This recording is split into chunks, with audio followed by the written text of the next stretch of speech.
we're talking about mental health, but I think we also need to talk about like race and discrimination, because it's, you know, it is very prevalent in our world, and research has found that children as young as like 6 months can identify race and understand, like, you know, someone is different. And by the time children are 10, 94% of children have experienced racial discrimination. Like, can you imagine that by 10? But then I also think about my own experiences, and like in school, I experienced the most racial discrimination in elementary school and middle school, and it led to a lot of acting out. I was a bad child, and I was a good child, but I was also a bad child. Like, I was a fighter, but like the reason that I fought is because kids were mean, so I had to fight them back, because nobody's gonna talk to me like that. That's why your mama liked me. No, my family knows.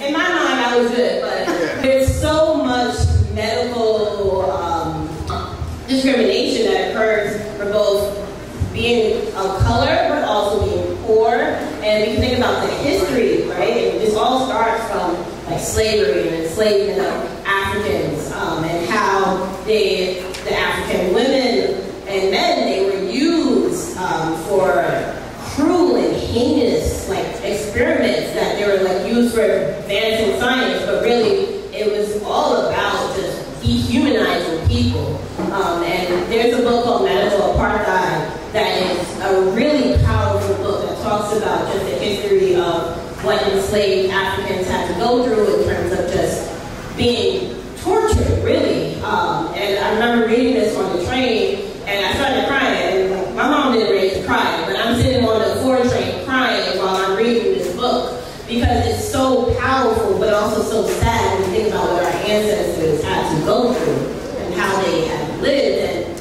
and you know, and they thought that black people did not feel pain. And it's still something that continues, right? There's still the belief that we are like stronger and hardier than other people, and it's like, that's not true. We might hide it because society has taught us that we are not allowed to show pain, we're not allowed to feel, or but we feel the pain. When we break an arm, it hurts. It's not like